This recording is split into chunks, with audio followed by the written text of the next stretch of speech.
Recording in progress. The participants button on the toolbar at the bottom of your screen and clicking rename in the side toolbar. For participants on Zoom, we have a lot of features on the toolbar. The microphone button turns the microphone on and off. Please keep yourself on mute. It is not your turn to speak. The video button turns your video on and off. Video is optional. Public testimony will be taken verbally. The chat is for technical questions. Direct questions to me or Simon. During the public comment, you can use chat to request to speak, or you can press the raise hand tool in reactions bar to request to speak. For participants on their phone, you can use the *9 to raise your hand and *6 to mute or unmute yourself. We will be using screen share tonight, so everyone can see the same document. We recommend using side-by-side mode. This should be the default, but if you need to change it, you can press the green rectangle at the top of the screen, then click side-by-side mode. If you're having bad internet connection, you can try turning off your video, closing other tabs, or using your phone as a speaker. If you have any questions, please use the chat. Talk to me and I'll try to help you out. Great, thank you, Andrew. Okay, first order of business is the public forum. This is an opportunity to make a comment for anything that is not on tonight's agenda. If you would like to address the board and you're participating in Zoom, please raise your virtual hand. Or if you're here in the room and you'd like to address the board on anything that is not on tonight's agenda, please raise your hand.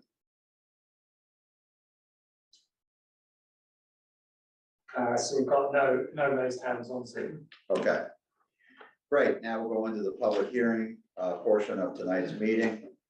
We have two items on the agenda, DP 23-10 Nautilus Holdings LLC.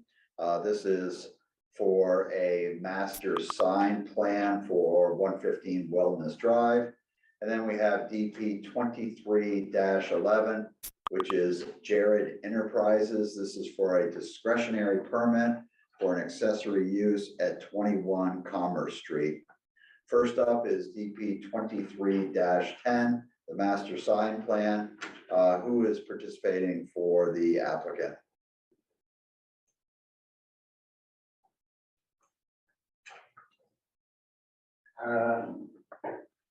No. No one. Someone seems like Joseph is trying to say something, but Joseph, if you are the applicant for this, I don't recognise your name. Can you just send one of us a message in the chat if you're having a problem with your microphone? is that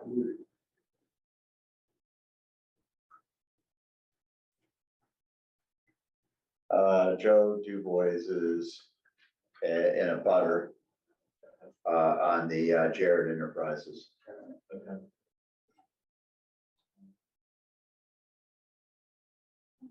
In that case, I think we'll have to continue this. Okay. Or skip ahead and pick them up on the backside. Yeah, we'll let's see if James Unsworth emerges or some other representative from Nautilus Holdings LLC. So we'll just do these out of order. DP 23-11, which is Jared Enterprises. If the applicant would please come forward. Yes, please. Thank you. Thank you and welcome. If you would please state your name and address for the record, please. Good evening, my name is Richard Hamlin. My address is Post Office Box 9, Essex Junction, Vermont, 05453. Bob Lake, 87 Commerce Street, here in Williston. Welcome. Okay, before I turn it over to Simon for the staff report, so what we're going to do is we're gonna listen to the staff report from Simon, and then you're gonna have an opportunity to address the board. Board members and the applicant. When I was reading this staff report, there was quite a bit of information that I felt was lacking to make an informed decision. Like information about the auxiliary use, what was the layout of the restaurant, what was the scope of the restaurant, how would the loading and unloading to the warehouse take place in a safe way and interact with the restaurant. And so I would really like as much of those details to be conveyed in tonight's meeting. And then before I close the hearing, I want to hear from the DRB members if you feel that we have sufficient information to render a decision, or if we should continue this, get more information, and then continue it at a future meeting. So that's a conversation that we'll have at some point after Simon's report and after the applicant has an opportunity to address the board. Any questions before we get going? Okay, Simon? So this is a request for discretionary permit to establish on-site consumption of ice cream as an accessory use in the ICDW. It's currently a warehouse used by Island Ice Cream, who manufacture nearby, I think, the adjoining parcel of 57 Commerce Street. 21 is one of a number of buildings on this parcel owned by the applicant, which includes 23, which is currently an unaffiliated building, 47 and 65 off the picture there. So the staff report does discuss a number of issues, which I believe the DRB is going to discuss with the applicant before deciding how to proceed. We didn't get any comment letters on this application. And we did, contrary to what's in the report, we did actually get the DPW comments, and they are included in the relevant section on infrastructure.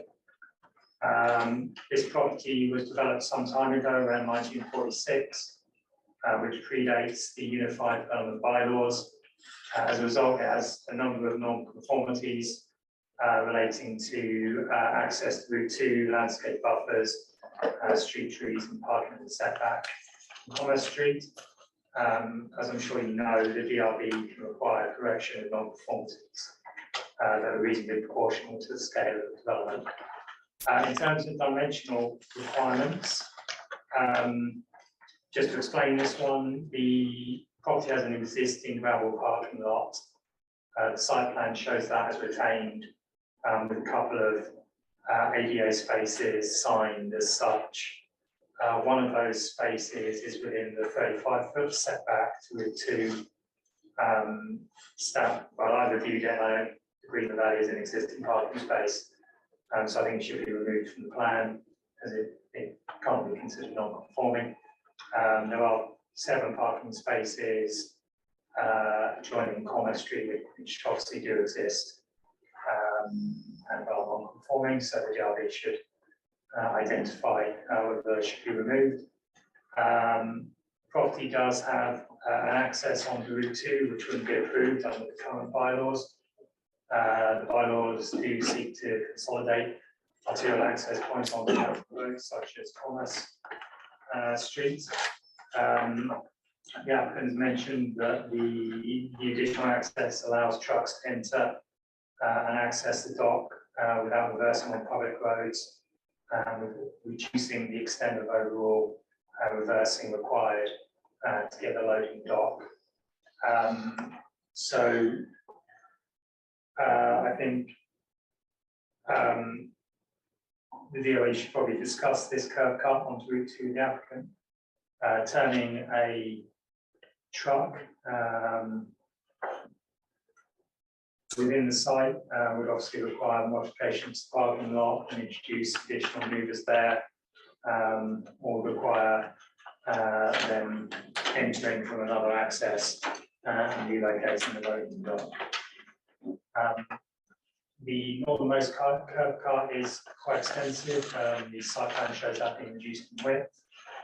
And then WBE 13.3, whilst just talking about access, requires plans to demonstrate how pedestrians and cyclists can safely reach the customer entrance. So the applicant has mentioned that they're going to be reconfiguring the access ramp to make it safer. The DRB should, as the chair indicated, discuss safety in the parking lot. The official map to the property has been adopted, and that does show, pointing to the parcel there, that there's a desired sidewalk on this side of the road. As under WDB 13.5, any applicant is supposed to show how they can accommodate this proposed public facility. We should be at least getting an easement to build that sidewalk at a future date. It would also be preferable if V-Trans provided that. The town should be in a position to do it, should they, should the circumstances transpire that we're able to do so. In terms of vehicle parking, the lot are presently used by NECS as overflow parking. They don't have sufficient on their property. That's not a condition of the discretionary permit approval for them. In terms of setting the parking requirement, industrial uses are diverse and they're set by the DRB using 1 space per 1,000 square feet starting point. We don't have a parking standard for limited service eating places, and similar uses are not mentioned in the ITE parking generation manual. So I looked at that and I think, when in doubt, go back to the bylaw. It feels like the fast food restaurant is the most comparable, which has 15 spaces per 1,000 square feet. The applicant has indicated that they believe a lower convenience store parking standard would be more appropriate. I think near the fast food standard is where we should be. This generates a maximum parking requirement of 24 and a minimum of 20. So I think that's something also for the DRB to discuss, given the flexibility and lack of guidance on the accessory use. The site plan shows 15, so if we do decide that there are insufficient parking spaces on site, the adjoining property at number 47 is actually overparked for the size of building it is. It has 5 additional spaces if we apply the standard. There would be the opportunity for customers to park there. Common sense sort of indicates that we'll do that anyway. And the applicant has indicated that they'd be willing to agree to a conditional agreement. The applicant's not currently proposing to pave gravel parking lots. We can't stripe it. To help circulation, we're looking at reducing the width of the access onto Commerce Street to help find parking spaces, marking out individual parking spaces in the ADA space with signs or curb stops, and implementing barriers or some sort of measure to stop the current unauthorised parking within the grass setback to Route 2.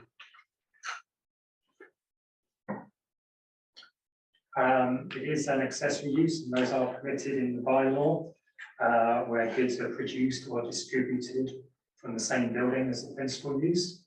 That applies in the industrial zoning districts. The eating place is not allowed to exceed 30% of the floor area or 2,000 square feet. The applicant's indicated it's going to be 1,200, which complies with that standard. The accessory use does need to be subordinate to the principal use, and they are limited to goods that are distributed from that site. So what that essentially means is they can't bring in goods to then sell on. We have recommended a condition, they supply a floor plan to demonstrate that everything is going to be contained within that area. That sounds like something that the DRB is going to be discussing. In terms of landscape buffers, it lacks landscaping buffer to the south, but we wouldn't recommend requiring that, as in our experience, landscaping between industrial parcels is not fair well. And then there are 4 on the Route 2 frontage, non-proposed valley access, which is looking pretty barren at the moment. That area of frontage is constrained by utilities, but I think there is the opportunity to at least make some sort of effort by getting one additional street tree at the corner to help alleviate the appearance of the parking lot. If you need to access or shut, there would be room for more trees. So that's just what I wanted to explain, the main points. I'll let the applicant speak. Okay, great. Okay, thank you, Simon. Okay, Richard and Bob, if you would take it from here and walk us through the project and anything you can add to what Simon's staff report would be great. Sir. I'll start right at the very beginning with an update that not only were the DPW comments received, but the issue at hand was installation of a meter at 23 Commerce, and that meter was installed today. So the issues that were raised by Mr. Orr related to the unaffiliated building have been addressed, so that's been taken care of. All right. In terms of the parking, the ADA space closest to Route 2, we're certainly amenable to removing that on final plan, so that is not an issue. The other piece of parking related to the Commerce Street setback, the existing parking, obviously the applicant would like to retain those. This parcel, and you can actually see it on the map, includes 21 and 23, and then the adjacent building to the south, and then the long building to the back. So you can see that the parcel is relatively square in shape and contains those 3 separate buildings, which have multiple uses. And so because those parking spaces are pre-existing, we certainly would like to retain those. The question would be if the applicant is required to eliminate the spaces that are within the Commerce Street setback, would that also mean eliminating the spaces on the adjacent parking lot, the Bearing Specialties building within that zone also? So that would be a question for you all. But again, the applicant would like to retain those spaces as they are pre-existing in the scope of what's being proposed here. And let me just back up a little bit. No site changes really are proposed. The majority of the work that's being proposed is within the building. And you can actually see on the site plan, there's 2 tones within the long segment of 21 that's parallel to Route 2. And the lighter tone is the warehouse zone. The darker tone is the 1,200 square feet where the proposed limited service eating area would be located. So that's the breakdown of that existing footprint for the building. So our plan does show the limitation, that 30 by 40 foot zone in the front of the existing building. As staff notes, there's a ramp that leads, would provide access to that portion of the building that will be renovated as a part of this work. But other than that, there's no site work proposed. The majority of this work is to be interior to the building, the existing building. And as noted, the building right now is being used as warehouse space for the ice cream manufacturing, which happens a little farther south. on Commerce on the parcel directly adjacent to this one, in fact, to the south.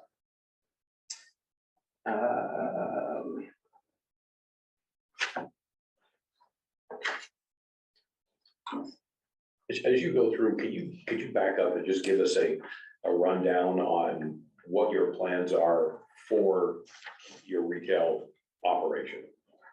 Not, it's, you're an ice cream salesperson. Right. What are you gonna sell? Just ice cream, something else? Our primary focus is gonna be ice cream. We're gonna do our new flavors there, do the research and development, do tastings for our new flavors there. We may want to sell coffee, may want to sell donuts or crumpets.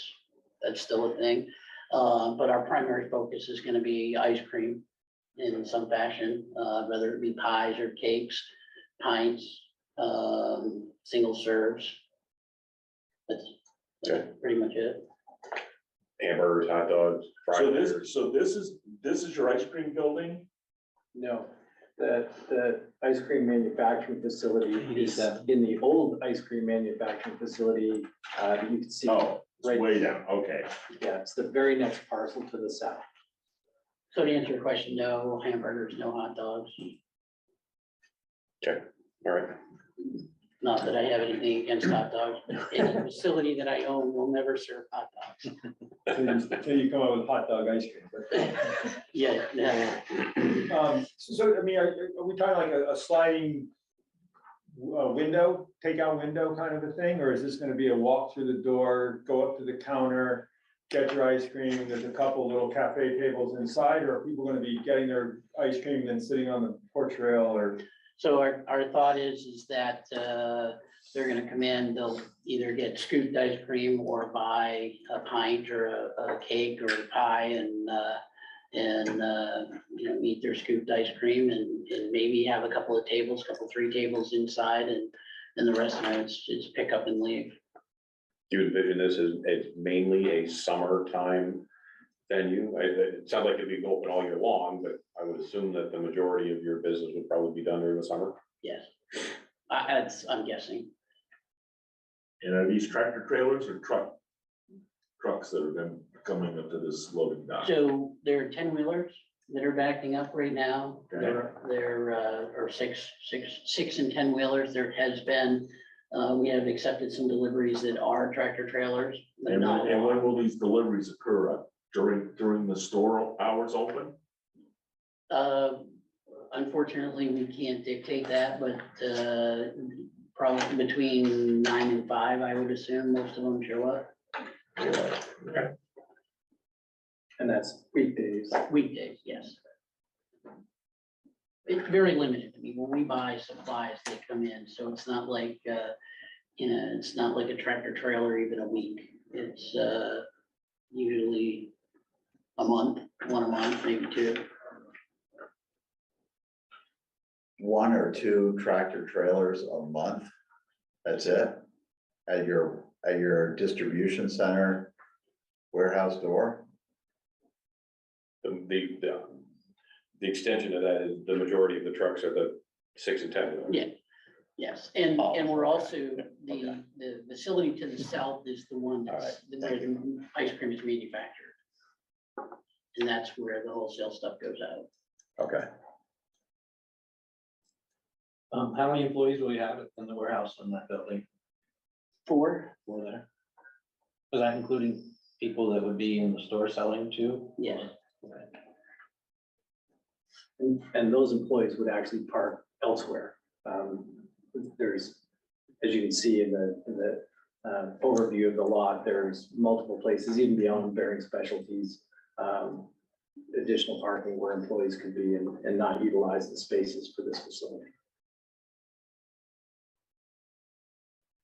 As long as we're talking about trucks now and the plan is up, now would be a good time to look at that Williston Road entrance. As we had mentioned to staff, currently the trucks can enter, pull into the parking lot and make one backing maneuver into the loading dock. If the curb cut on Williston Road were closed, the trucks would have to stop on Commerce and then back across traffic into the parking area, and then back the full length of the parking area. It's about 120 feet to the dock face. And so currently the safest maneuver from both on-road traffic and circulation in the parking lot is that trucks can pull in and back immediately into the dock zone. So you own all the land behind the building too, though, right? So in other words, the trucks could drive in past the unaffiliated building and do a 3-point back on your property in that corner. And then you wouldn't have a forklift operator having to sit down that hallway. I don't follow where, are you saying the dock remains? No, you move your dock. Put your dock on the back side of the building so you don't have Right. any customers wandering around where you got trucks backing in. Yeah, there's a, It only takes a fraction of a second to take out someone walking in a parking lot, especially if it's a kid concentrating on ice cream instead of a truck backing up over. yeah, there's a pretty significant grade break at the back of that building. We have to do probably only a 6-foot elevation rise, I would guess. To get a 4-foot dock back there. Yeah. Well, you wouldn't have any customers back there getting run over, just let you know.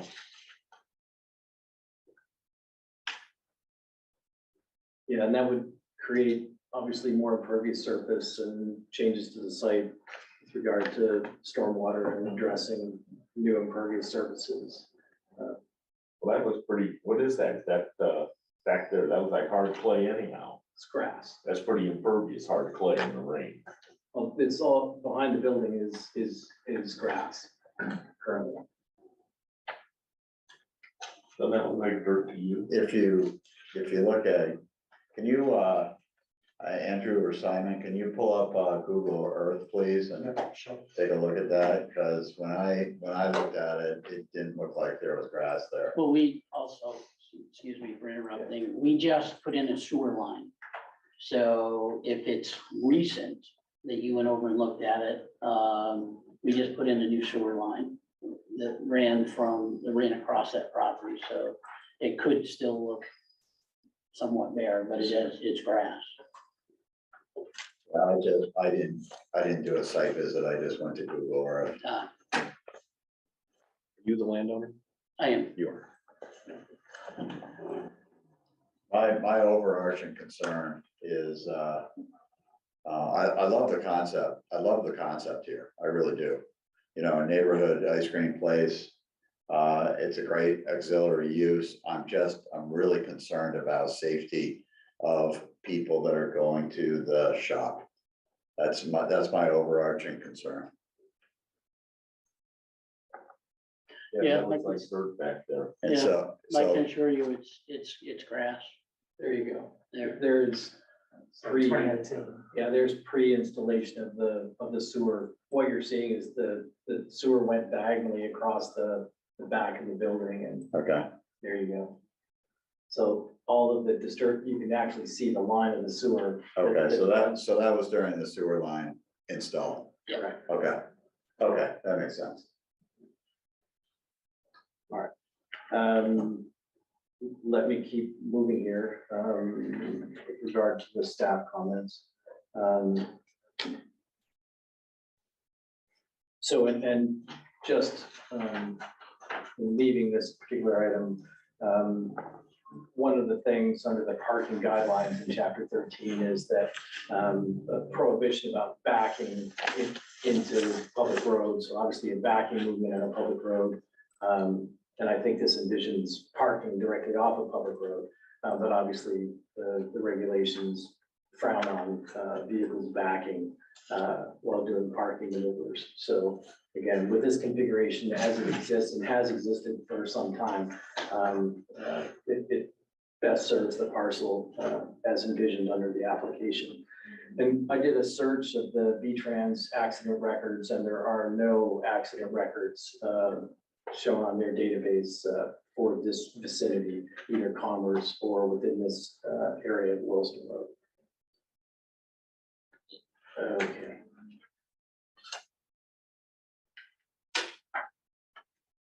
I think the staff also mentioned site distance requirements, and the site distance here on Williston Road, both at this drive and Commerce, are excellent in both directions.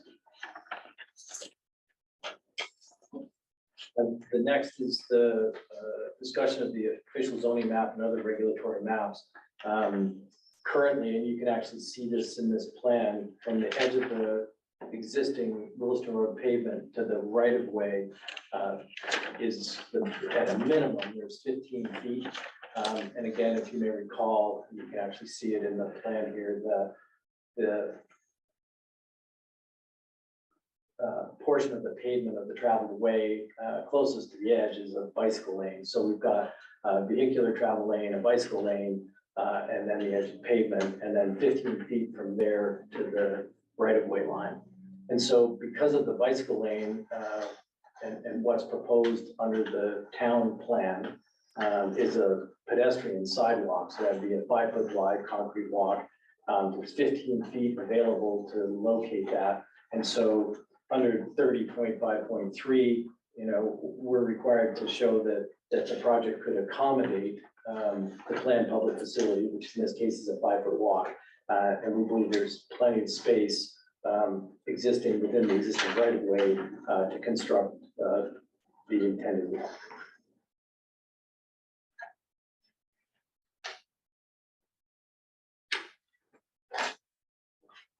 So moving on to parking, Mr. Miles and I have had several conversations about parking.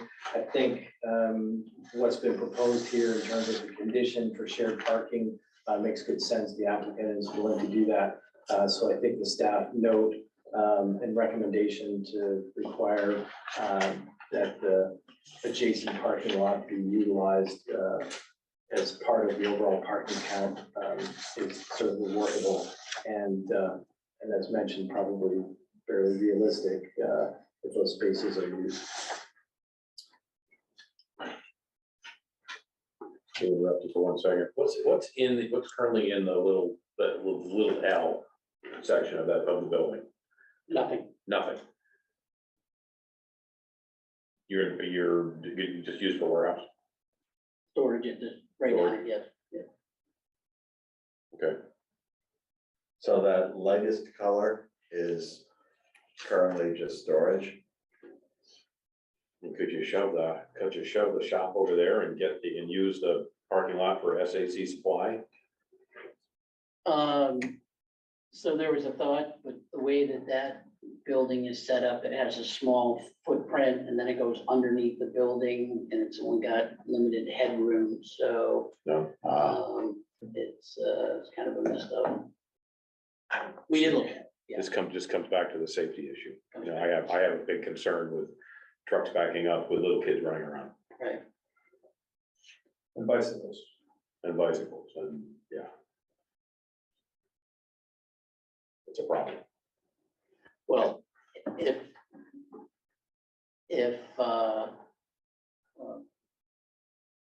that's gonna be the biggest holdup, we can move the tractor trailers to the 87 Commerce and move them off from this building. And the It's not smaller, so much the tractor trailer, it's the box trucks too. Yeah. so those trucks would be first thing in the morning. That wouldn't be, that's not an all day coming and going. That's a load up in the morning and go. So those are your delivery trucks or somebody you contract with? Yeah, you control it. Yeah. You control that? Yeah. Okay, So in other words, while those trucks are operating, you could actually have that store closed. Yeah. Since you only have 4 employees, and I'm assuming quite a bit of them would be involved in making sure the trucks get loaded, get out of there, or real fast. Well, most of the loading would be taking place at 87 Commerce Street anyhow. So this building here for the warehouse portion would be containers and containers and some supplies. But again, we can move that to take delivery of that stuff at 87 and then bring them over in trucks or carry them or whatever. is this building refrigerated? The 21 Commerce? Yeah. No. No. So the one that's refrigerated, pardon me, is that the old Creed Ice building? Yes, Okay, and that is refrigerated, yes. got it, Yeah, this one's the old hazmat building. across the street. That's not the one that they're talking about putting the stuff in. This is the old hazmat building. This is, the chief's old building, isn't it? Yes, that's correct. Yeah, this is the old hazmat. Well, the building. chief had the smaller section that we're just using Yeah. for storage right now. Right. Yes. Can I ask how the Dr. Trailer? So, Sorry. we haven't quite gotten there yet. Okay, for public comment, but you'll absolutely have an opportunity, so, Okay. just sit tight for a moment if you would, thank you. If I'm confused, if this building has no refrigeration, then how are you storing ice cream? In the, in which building? In the 21 Commerce? The one, We're yeah, just storing, ice cream supplies. Sugar. Containers. Ingredients for Ingredients. ice cream. Yeah. Okay, so then you have to take it from there to down the street. Correct. Sounds to me like you need to knock everything down and put up one building. If I could afford it, I would. You, I sure would. you save enough money just in trucking the stuff back and forth between your three buildings. That would be- Especially if there's a diesel tax that comes into the state. Okay. so one of the concerns that I have about, limiting activity to, deliveries to non-retail times is that becomes a burden for planning and zoning to police. And, I'm not saying that I wouldn't consider that, I just, planning and zoning only has so many man hours to, and so, I'd like to explore other ways to do this where we can, planning and zoning does not become the compliance, agency to make sure that there aren't deliveries during retail hours. And that's not to say that you want to make that in good faith, it's just that, I think you understand where I'm going with that. That's a burden to put on planning and zoning that I would prefer not to do. If the Williston Road curb cut is eliminated, then is it self-regulating? Like you can't get the big trucks in there? Well, I think the applicant has already conceded that the big trucks, can go elsewhere. So I think the curb cut to Williston Road is probably gonna be a condition of approval that we eliminate that. Is where I suspect the board will end up on that. Is there a way to reconfigure this? This is probably for Richard. Is there a way to reconfigure the parking lot so that there is, I'll kind of draw it without drawing. I'll point. So, yeah, thank you. So if we maybe went over here with a little bit of an expansion, thank you, and then did parking all along this side, eliminating this access, and create barriers here, and have this be a delivery lane, and this be parking. And they're separated, maybe bollards with a pressure treated 2x12 on wood posts or something like that. Well, they could have the trucks come in the next lane, turn towards 2A in the parking lot, square up and back in, and he's done. See what I'm saying? So can I make a point that Does they- this board generally does not like to design people's projects. I know. I get you. I'm trying to take the temperature. I'm not. I'm trying to take the temperature of your willingness to come back with something. I don't want to design it. That's not what I do. It's not my role. Richard, you're far better at that than I, but I'm just throwing a concept out there to see if you think there's some merit to continuing this and coming back with a reconfigured parking lot.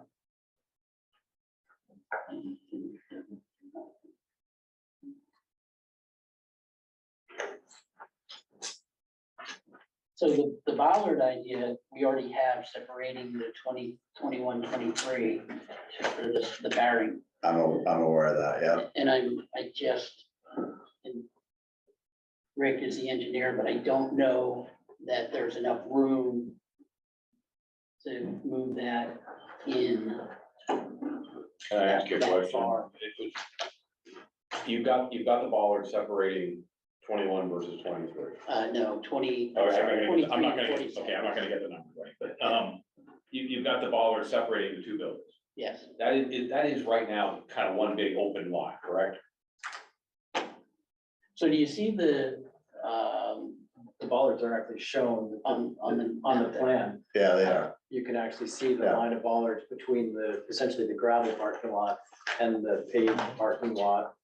I mean, is it, here I am designing this project. You know, if the Route 2 entrance was closed and you still have two curb cuts on Commerce, where a truck could pull in on the SAC side and loop around and then back up into your loading dock at 21.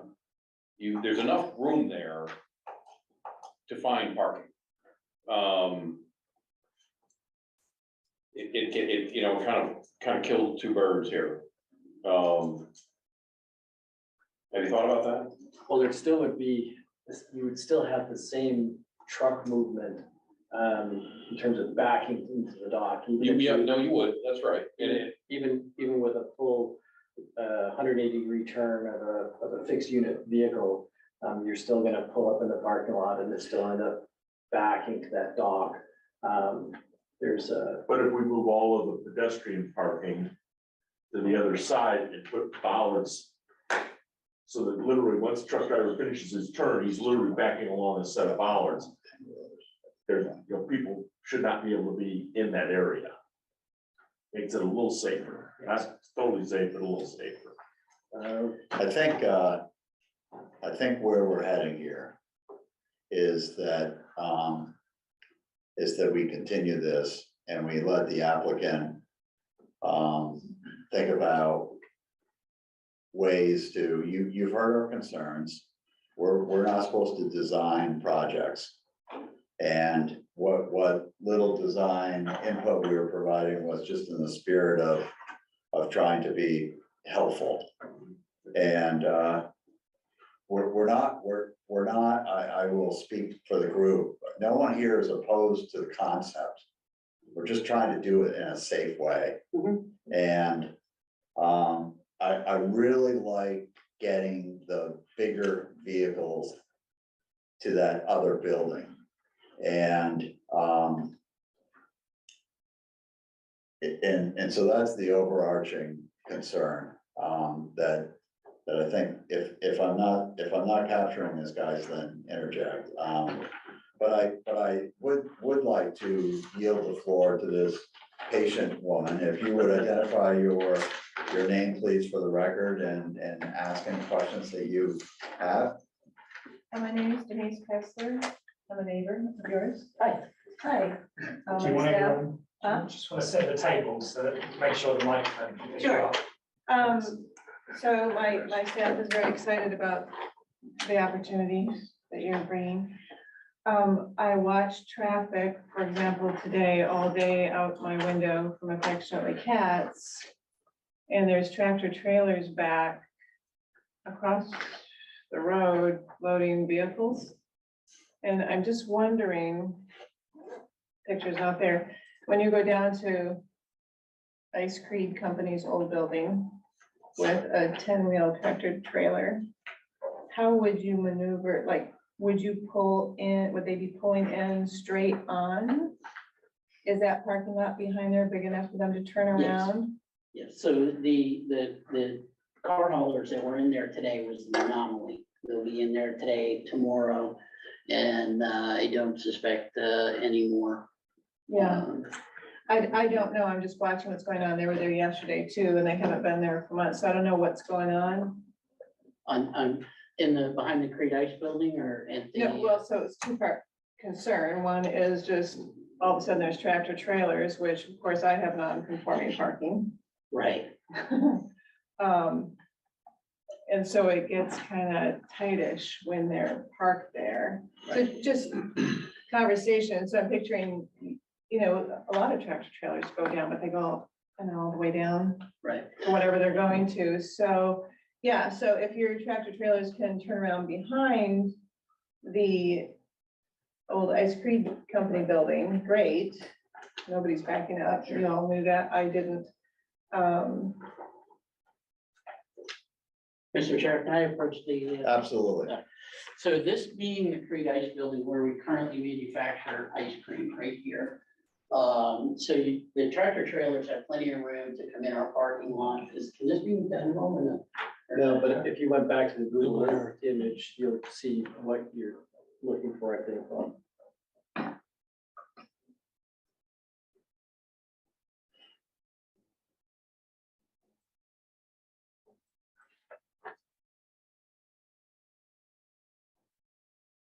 There you go. There's, okay, so here's affectionately cat Commerce Street. So yes, there's plenty of room, and what the truck should be doing is pulling in straight, backing up to the loading dock here. And then when they exit, they can turn here and go out.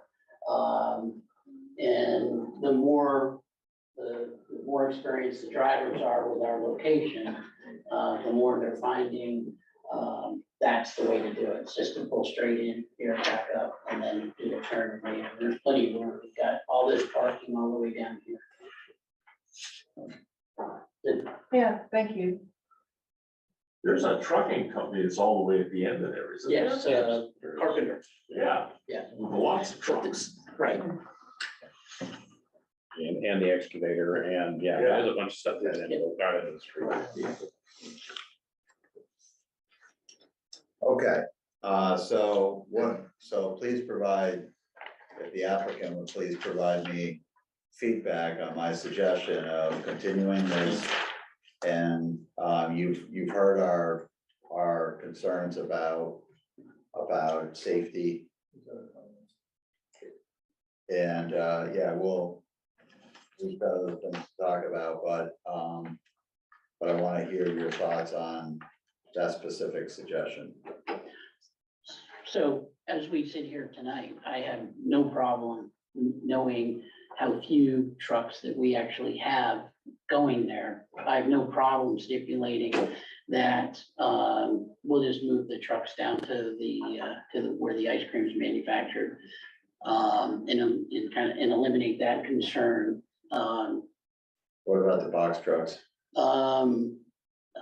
We would limit the box trucks to, before we open, and it wouldn't be any more than probably 1 or 2 a day.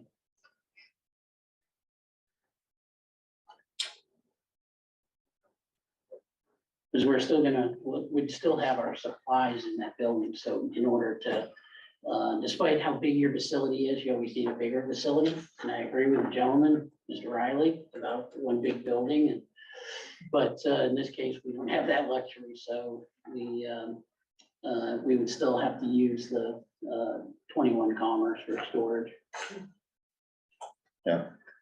We wouldn't have any trucks in there during the operating hours of the ice cream sales. Okay, Richard, you were methodically going through the staff report and I derailed you, I'm sorry. No worries. So let us continue on that path. Now I'm on the portion of the staff report relating to bicycle parking and end of trip facilities. So just to recap where we were with the parking, the applicant is willing to have a condition that says parking that is shown plus overflow parking at the Bearing Specialties lot as a condition is accepted. So in terms of bicycle parking on a final plan, we're certainly going to show the calculated 2 parking spaces. And Mr. Miles has provided calculations showing that an end of trip facility is required based on the calculations. I don't follow that math, but it's a moot point because Mr. Lake is willing to install end of trip facilities, whether they're required or not. Were you gonna put in a customer bathroom or anything like that? Yeah. There you go. Yeah. So, Put a locker in, a shower or something like that, and Right. You can put it in that. There's a way to work- there's a way to work around that. Keep their heads down. There we go. well, we of course have to keep it within the 1,200 square feet, and that's the area that's been identified. That. But anyway, as I say, moot point, Mr. Lake is willing to do that. And I will actually contact you, Mr. Miles, about that, because I see in the conditions of approval that the final plan should show the full calculation tables. And so I just need to touch base with you how you got from the 2 parking spaces to the end of trip facility calculation, so I can show that correctly on the plan. The answer tends to be that everything always gets rounded up. Yeah, and so, not to take up the time here, but my calculation is 0.25 is the end result, which rounds to not 1. So anyway, you and I can have that conversation, and as I say, it's a bit of a moot point. Mr. Lake is willing to provide that facility, so let's move on. As mentioned before, I just want to be on the record that this space is 1,200 square feet. It is less than the 30% maximum for this portion of the building that's affiliated with the use that it's attached to, and less than 2,000 square feet. So it meets both of those guidelines under the requirements of Chapter 17. So one of the comments was that a full floor plan be identified. We're, as a part of the application, stating that all of the facilities related to this limited food service eating facility would be within that orange, burnt orange area of 1,200 square feet inside the building. And so my question at this point is, how much of more information do you need to show conformance with the rules beyond that all of the facilities related to this use would fall within that zone of the building? I don't believe we need anything further. Okay. There was no way with the information that we had that the DRB understood the scope of what you were trying to do in that space. But you've since explained that, so. Okay. Fair enough. Let's keep moving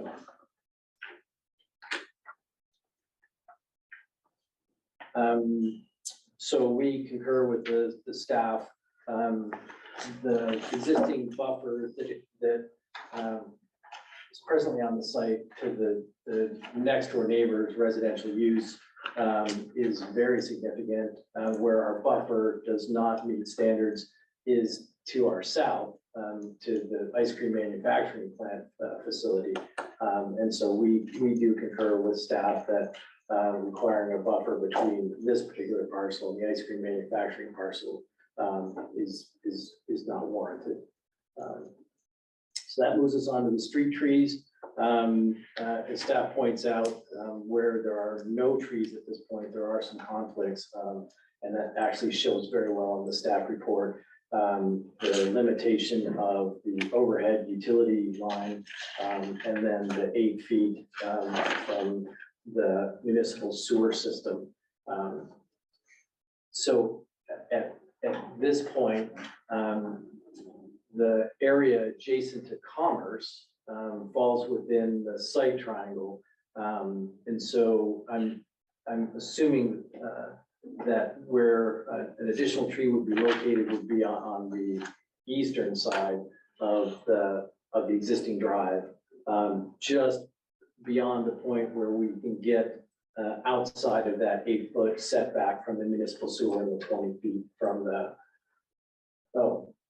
so certainly could plant a tree within that zone as long as we don't run afoul of the site vision triangle regulations. And again, this is a question probably for you gentlemen.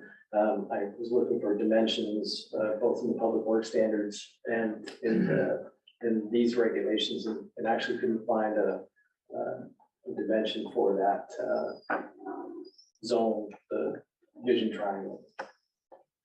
But happy to place one there. We don't run afoul of that regulation.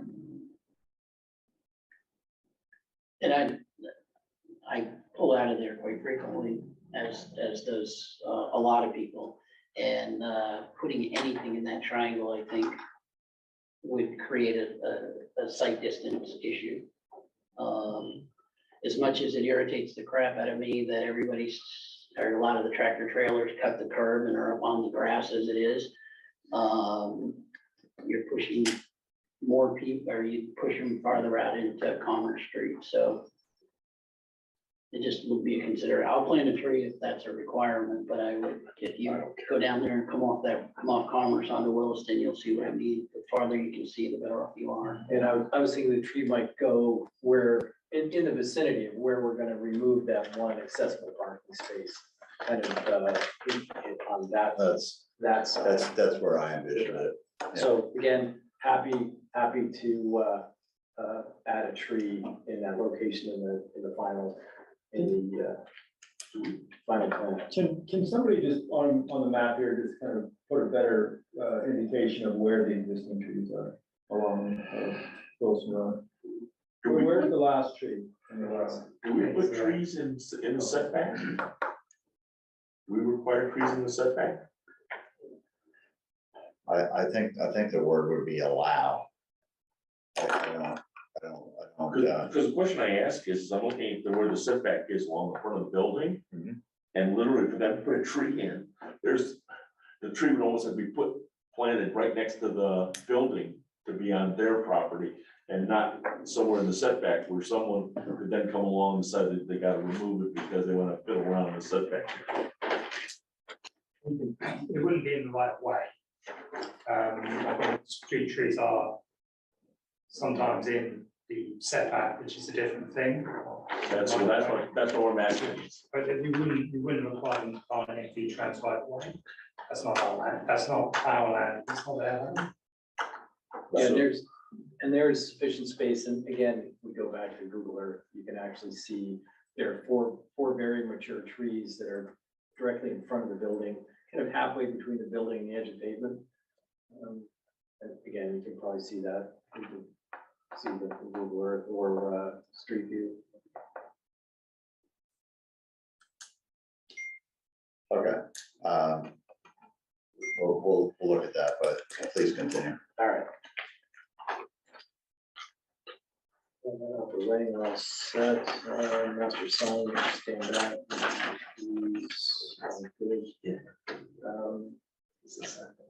That brings me to the end of the staff notes. Just see if I had any questions. We talked about the calculations to be shown on the plans for the parking, how that was developed. The one comment I would make on the conclusions of law, looking at item 25, the text is written, final plan should include a floor plan demonstrating the floor area of the in place does not exceed 30% of 2,000 square feet. And I believe that word should be or, but this may be a moot point based on the fact that you, doesn't sound like you're gonna need more floor plans, so. Yeah, that should be or, yeah. I believe that finalizes comments that we have based on the staff notes. We appreciate their thoroughness. Okay, Mr. Hamilton, you've been patient. You have questions? No, I was, I think there were some comments. Yeah, that's one online. Oh, okay. Um, Okay, Joseph, if you would like to unmute yourself if you're able. Patience isn't me.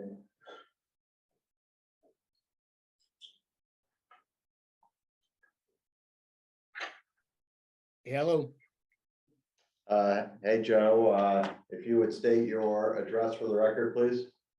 5325 Williston Road.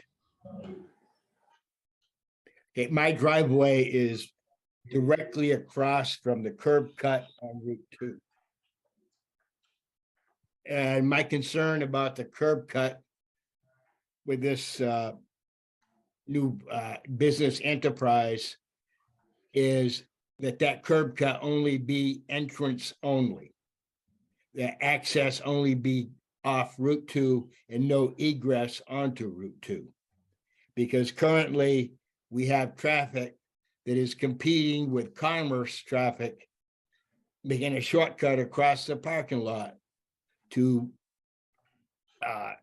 beat the traffic. And I would like, going back, I don't want to beat a dead horse on the curb cut or the parking and access, but that is one of my concerns.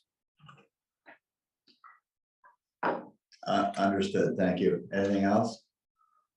Not really. I mean, the hours of operation, I assume, will be terminating by 9, 10 o'clock at night.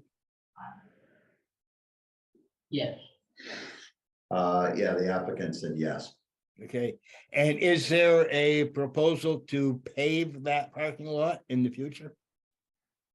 Because there's a lot of dust that comes out of there. I'm reluctant to pave it just because you got, it gets so, pavement's hot and I would look for an alternative to paving it, but at the moment, no.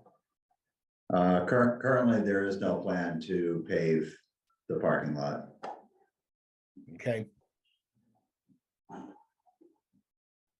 All right, that takes care of me.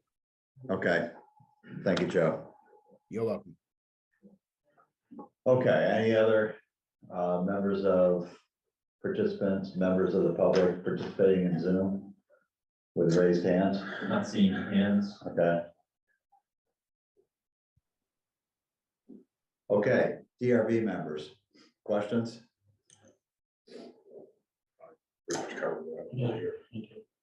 I'm not sure that there's space, but are you thinking of any, like an outdoor picnic table or anything like that, outdoor seating anywhere? Not at the moment, no. Right, and I just think, like John mentioned earlier, this probably will have kids on bicycles coming, and if there was some way to, when you do locate that bicycle rack, however you do it, if there was some way to kind of incorporate directing that pedestrian traffic in a safe way towards it, that would make sense to me. Yeah, I anticipate where the bicycle rack would go would be very close to the end of the ramp, which again is in that location about where the accessible spaces will be removed. So because the accessible spaces as they're set up now are van accessible, when we remove the one space, that van accessible zone will be the closest point to Williston Road. Yeah. And that accessible zone will be the pedestrian pathway, clear, always clear, to gain access to the ramp zone, ramp area. And that the bicycle, I anticipate the bicycle rack to be right at the head end of that accessible zone that will get you to the sidewalk. So that you would go right and park your vehicle, your bicycle, right near the building and right pretty much at the base of the access to the Perfect. ice cream sales. John, anything? I just want to reiterate that like you, Pete, my primary concern here is safety. I recognize that, you know, you put us in a squarely in a gray area here, and it would attempting to define what's proportional to the scope of the improvements you're making. I do feel that that's access so close to Commerce Street is not very safe. It's nothing that we would allow typically. I do think there must be a better site plan available. Well, one of the things that was mentioned was to make that Williston Road access entry only, which is an interesting concept and one that the applicant is willing to embrace. That would reduce the width of the curb cut. It would mean that traffic circulation would be predictable at that access point because only traffic would be entering, no traffic would exit there. And all traffic would exit to the intersection of Commerce and Williston Road. How does that solve the problem of people cutting the corner? Well, in terms of cutting the corner, the cutting of the corner that occurs now is someone exiting from Commerce, seeing vehicles stacked, trying to make a left, and they're cutting the corner this way. If this is entrance only. It sounded like listening to Joe, the other gentleman commented that people are also going in and then cutting through the parking lot to Commerce. That was my interpretation. interpretation That was of what my he said. interpretation of what Joe said. Yeah, usually getting on to Commerce is not the problem. Yeah, It's getting off from Commerce. Yeah, that you would cross Yeah, okay. two lanes, two opposing traffic to make a shortcut doesn't mean, perhaps people are doing it. But obviously with the use that's proposed and vehicles parked in the parking lot, and this throat being narrowed to an entrance only, it just is less inviting for that type of a maneuver. But it would still allow the circulation that we've discussed in terms of access to the building. All right, any other questions from the DRB? Okay, informal. I want guidance from my board. Close or continue? Well, if we close it, he's gonna live with what we decide, and I think he would be better, I think he'd be better served with a continuance. You live with what we decide If we close it, they live with what we decide, and they may not, You might not like yeah, they may that. not like it, they may rather have sit down and think about the guidance that comes out of our discussion. And if we were to continue, we would have a conversation as a board in deliberative session, and we would provide staff with feedback, and you could reach out to staff and get further guidance on what we're looking for. And try to get you into the next meeting, we decided on after that. Right. And well, depending upon, Would give you time. it would give you Refine time to refine it. It's not set a time at this point, but. Nathan? I mean, I would be okay either way with conditions or continuance. Okay, so you're flexible. You don't have a strong conviction. I agree with Nathan, and I also, I guess, would value your opinion on whether you want to revisit this, or do you want us to look at it the way it is? It's your call. I mean, the way I look at this is that the building is existing, the loading dock is existing, the parking lot is existing, and has served multiple uses in this location for quite some time. And I think the building was built in the 40s, early 50s. And so the parking lot configuration, we're really not proposing any changes to a parking lot that's been existing and functional. Well, there are gonna be changes to the parking lot based on the setback. Well, not necessarily, No. not necessarily. That's something that's something that we have to decide whether it changes are proportional to what's being proposed. Yeah. So that's a deliberative discussion. Mr. Riley, where do you? I would disagree with you. I know, I understand your point, but I would disagree with you because you are taking what amounts to a 1940s warehouse and turning it into a customer friendly, walk up, bike up, skateboard up, building an enterprise. So it is changing. Well, And I agree that, you got a parking lot that exists and a loading dock that exists, but the use is changing. And that's what you're asking for. You're asking for a change of use. that's Um, correct. And so, and the only correction I would make is, it's a warehouse now. Previously, it was a manufacturing facility. So just more people. we're gonna assume there weren't any children working in there. We're gonna assume little Tommy wasn't eating ice cream when it was a manufacturing It facility. stopped in the 20s. Right. The building was not owned by. Okay, okay, I'd like the floor. Yeah. Your feedback, please. I'd like Continue to across. see the applicant put more thought into the design. John? I'd like to see a new site plan. Okay, so we're gonna continue this. I'm in agreement with continuing, but I'm one voice. I'm just the master of ceremonies here. I'm not the decider. And so, so we're gonna continue this. How much time do you need? Well, what we have is all here gathered together in the same room. It sounds like the issue is circulation and the loading dock use. That's the crux of what you'd like us to focus on. Back to revisit this with you. So We're not gonna compile our comments in a public forum. We're gonna do that in deliberative session.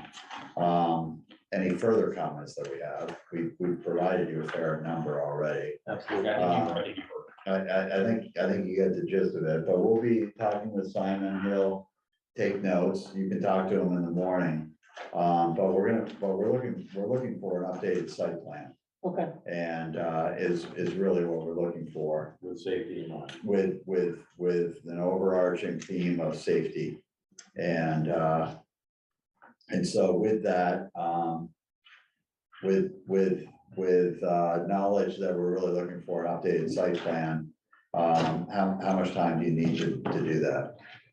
When is your next hearing, or when is the next point? What's the deadline You'd for have the to- 24th? to warn? 24th, I think we probably need it by the Tuesday 19th, at the end of the day at the very latest.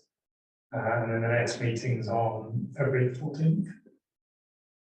So can you provide an updated site plan by the 19th, or do you want to go out to the February 14th meeting? I'd like to get into January, you're not gonna be on the slope anymore. Yeah, no, I think we can, it would be tight, but I think we can make that next meeting. So, you'd be looking for, revised plan, by the 19th. That's doable. Certainly including the things that we've been talking about, so. Okay, Are there still just two other items on that agenda? Yes. okay. Okay, so we're gonna continue this until January 24th. This has been a very productive conversation. And I thank you for your time. Thank you. Thank you very much. You have, on Zoom, representing Okay, great. We'll hop on in just one moment, let the people vacate here so we don't have background noise. So is this thing that kicked down the road? or- No, they're gone now. Oh, it's not there.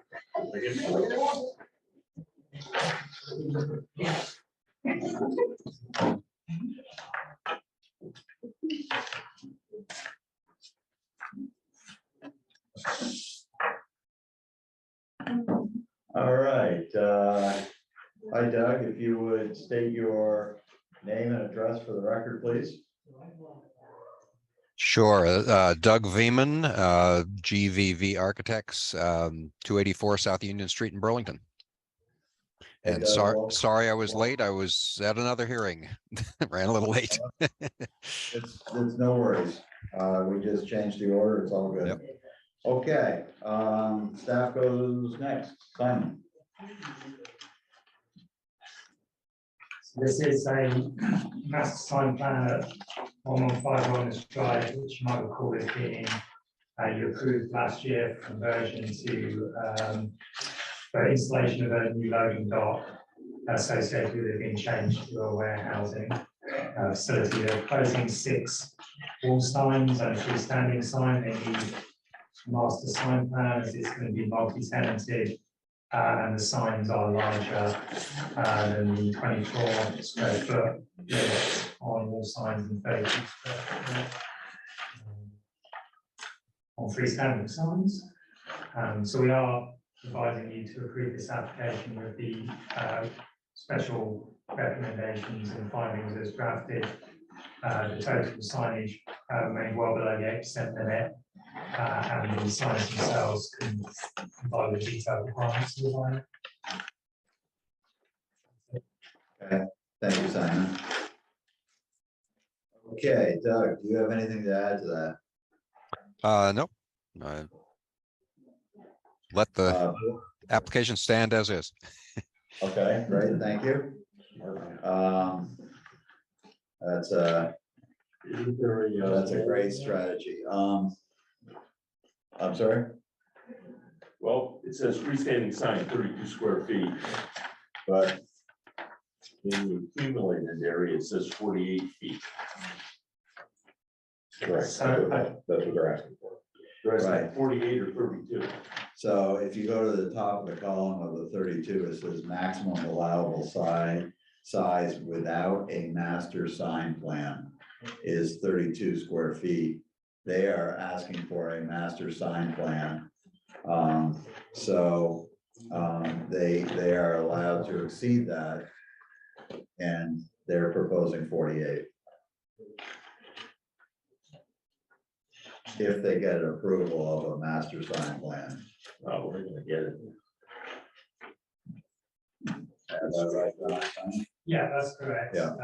The only way you can exceed the size standards for those signs is to get a master sign plan. Right, Otherwise, you're restricted to the 32 square foot limit. so that's the whole, one of the So reasons. where is this? I don't see where the freestanding sign is. It's on the entrance sign.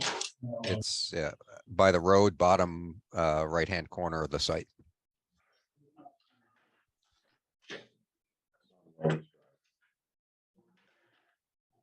Oh, is that thing that's sort of sitting out there with? Coming in by the- Colette- coming in by the- Colette on it? It's right where it says freestanding sign. You got it.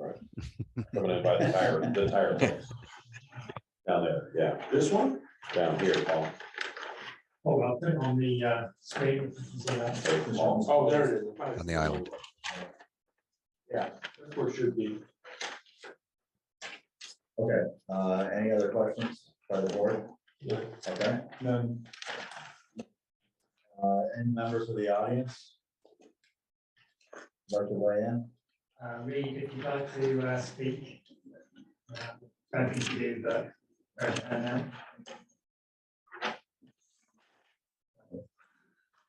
No, we're good? Okay. All right, we're gonna close DP 23-10 at 8:20. Thank you, Doug, for coming. Thank you.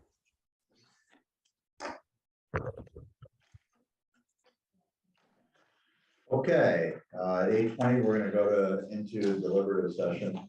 Please, stop the recording. Recording stopped. It's like right on cue. Right on cue, huh? Magic. This is talking to the owls. I have a pair today. It's like magic. What do they call a pair of owls? Where do you go? We had this incredible owl